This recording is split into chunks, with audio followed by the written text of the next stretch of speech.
What up, y'all? In this video, we're going to talk about the top 5 mistakes I've made selling digital products that I wish somebody would have told me before I started. If you're not aware, on this channel, we talk about getting to $100 to $300 profit a day selling digital products. We're probably not going to make 20K a month. We're definitely not going to make 50K a month. So if that's you, if you're shooting for the stars, go somewhere else. Not that you shouldn't have big goals, but I'm focused on getting you to a few $100 a day in profit. And I think that really changes most people's lives. So if you're interested in that and you're interested in digital products, stick around. The structure of this is going to be kind of the trap or the common advice you get, what I've learned about it, and the fix for it. So mistake number 1, trying to build an audience first. The trap, spending months on organic content waiting for followers. This is like the first thing I started when I started selling digital products. I thought, okay, if I can make these like Instagram theme pages, or if I can make some kind of page to get traffic, then it'll all be free. So I'll have 100% margin. The problem is a lot of that traffic is usually low intent or lazy traffic. And you're targeting like worldwide traffic. So you might get like a ton of people from Pakistan. You might get a ton of people from just random little countries that are never going to convert on your offer, even if it's a cheap offer.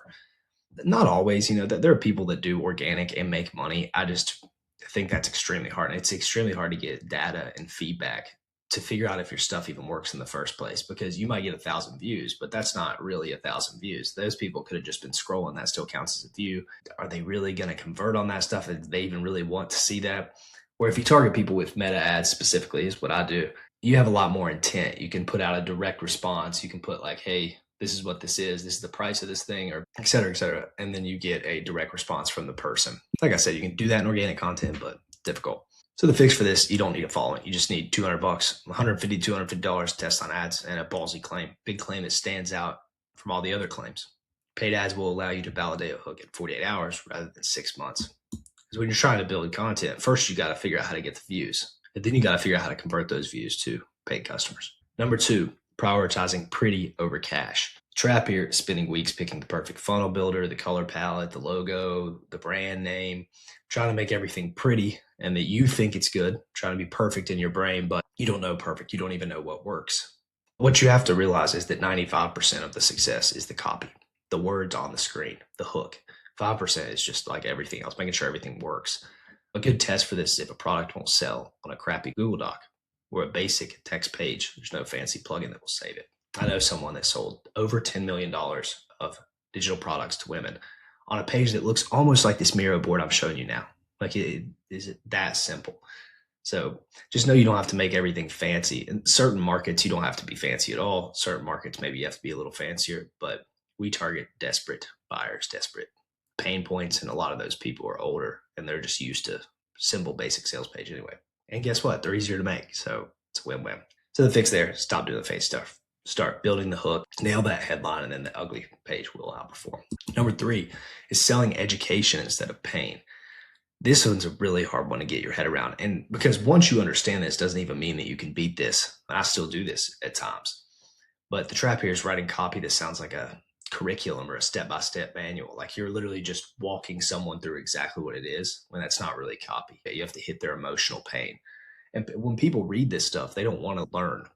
A lot of people use a headline, learn this type of thing. It's like, who wants to learn? Especially if you're in a deep pain point. Let's say that you have some kind of, I don't know, some kind of medical health issue that's pretty serious. And do you want to learn how to fix that? No, you want it fixed. And they've already learned all this stuff. There's all of this short form content. There's all these gurus that teach them different stuff. They just want the pain fixed. A good way to visualize this is an off switch for the pain. When they read it, it's like, oh, we can just turn this pain straight off. So instead of selling like relationship skills, you sell 3 words that make her obsessed. Instead of weight loss, it's looking hot in the mirror, looking great naked, looking great for any partner that you get, things like that. So selling this emotional outcome rather than just what it is. Now for mistake number 4, is not selling to the actual Facebook buyer. A lot of people are just completely unaware of who purchases a lot of stuff on Facebook and even on Instagram. Like when you run meta ads, you also run on Instagram. And people think that it's younger, or a lot of times you'll think that it's someone like you. If you're a 31-year-old dude, you're going to think you're selling to 31-year-old dudes, or whatever the case may be. When the reality is those buyers are usually a lot older. Even if you think your market might be a 43-year-old woman, it's probably 65 plus. That's the case a lot of times. I sold some supplements a while ago before I really started doing a lot of digital offers. And it was a libido supplement for women. And the target was in my head, 25 to 40 years old. Like, okay, maybe they're having libido problems. They're having problems with their relationship. That's who I'm going to target with my messaging and stuff. And it did terrible. But I noticed I kept the targeting broad. I just targeted, whoever Facebook wanted. And I noticed all the purchases came from 65-year-old plus or 60 plus. I'm like, well, I didn't think these women would be caring about libido that much, but that was exactly the case. So I excluded all the people that were under 35, which was half of my market originally in my head. And the results just doubled. Like, I cut my cost to acquire a customer in half. I ended up failing with that offer for a multitude of reasons. But yeah, I originally thought one thing and completely was not there. So one, you need to do more research. That's the trap. If you just kind of write for what you think is the case, that means you haven't done enough research on the market. And you need to deeply know the buyer. So you need to know where they hang out, what kind of content they consume, the exact age, the exact frustration, and what they've tried. And AI sometimes doesn't give you that, especially if I go into the thing saying, hey, Claude, or hey, ChatGPT, I think my buyer is this, what I originally said. It's going to probably agree. AI is really bad at pushing back. So you need to be like, push back if needed. We need to search everywhere to see what the age range of people that have this specific problem. So really getting deeper with your research rather than just like making assumptions. Never make assumptions. The final thing, mistake number 5, overbuilding before the hook was proven. I've done this too many times to count. And the unfortunate part is making the ads, doing the research, making the sales page. Nowadays with AI, that's all faster than actually making the product. Because even if you're making AI products, it's going to take longer than all the other stuff you're doing. So the trap here is creating a 10 module course or an 80-page PDF before you've even made a sale, before you even know if anybody wants it. And I think it does something to your mentality too, of creating this big product and wasting this time on it for it not to sell. And it just kind of reinforces this failure of, oh, it took way more time than I thought. It didn't work. When instead you can kind of make like a MVP, a minimum viable product, launch something short and sweet. Just make sure it like has the outcome. It's not like some scam because you don't want a bunch of refunds. But I would almost argue that it's better to launch a bad product and maybe get some refunds to know if something sells so you can go back and fix it than it is to record this massive thing and then fail. And then it just like destroys your mental game for doing this. This is a good quote to remember too. If you're stuck in this overbuilding type thing, or you're the type of person who just wants to build something perfect before you even know if anybody wants it, a funnel that is almost working is the most expensive thing on earth because it drains you slowly while keeping you hopeful. I've heard that so many times. Like, it's almost there. Like, I think I'm going to make this work.